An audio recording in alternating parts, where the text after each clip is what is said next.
Right breaking చూస్తున్నాం. నాగోల్లోని అలకాపురి సాయినగర్ కాలనీలో అగ్ని ప్రమాదం సంభవించింది. సిలిండర్ బ్లాస్ట్ అవడంతో మంటలు ఎగసిపడుతున్నాయి. 15 గుడిసెల్లో మంటలు చెలరగా ఇక గుడిసెలు అగ్నికి ఆహుతయ్యాయి. మంటలను అదుపులోకి తేవడానికి అగ్నిమాపక సిబ్బంది ప్రయత్నం చేస్తున్నారు. ఇక ఇదే అంశానికి సంబంధించి మరిన్ని డీటెయిల్స్ మా కరెస్పాండెంట్ కుమార్ అందిస్తారు. కుమార్, ప్రస్తుతం పరిస్థితి ఎలా ఉంది? ఎన్ని గుడిసెలు అగ్నికి ఆహుతయ్యాయి? అసలు ఈ ప్రమాదానికి గల కారణాలేంటి? Thank you Sairam. నాగోల్లోని అల్కాపూర్ సాయినగర్ కాలనీలో అగ్ని ప్రమాదం అయితే చోటు చేసుకుంది. అక్కడ ఒక సిలిండర్ బ్లాస్ట్ అవడంతో ఏదైతే మంటలు కూడా భారీ ఎత్తున ఎగిసిపడుతున్నాయి. ఇప్పటికే 15 గుడిసెలకి ఈ మంటలు అయితే పూర్తిగా వ్యాపించాయి. అలాగే ఈ కొన్ని గుడిసెలు కూడా మంటల్లోని పూర్తిగా ఆహుతైనాయని తెలుస్తుంది. మంటలను అదుపులోకి తేవడానికి కూడా ప్రస్తుతం అక్కడ అగ్నిమాపక సిబ్బంది కూడా ప్రయత్నిస్తున్నారు.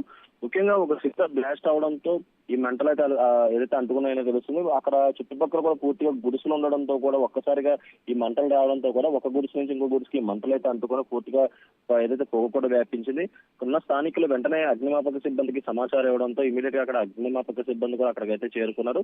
అలాగే మరొక పక్క అక్కడ ప్రస్తుతానికి అయితే ఎలాంటి ప్రాణ నష్టం జరగలేదనేది తెలుస్తుంది. కానీ ఇక్కడ గుడిసెలు మాత్రం భారీగానే అంటుకున్నాయని తెలుస్తుంది. ఇప్పటికే 15 గుడిసెల్లోని పూర్తిగా మంటలు వ్యాపించినట్లయితే తెలుస్తుంది. అలాగే మరికొన్ని గుడిసెలు ఇప్పటికే అగ్నికి ఆహుతైనట్లు కూడా ప్రస్తుతం మనకైతే తెలుస్తుంది. ఆ సిలిండర్ బ్లాస్ట్ అవడం వల్ల ఈ అగ్ని ప్రమాదం జరిగినట్లయితే ప్రస్తుతం మనకైతే తెలుస్తుంది సాయిరామ్.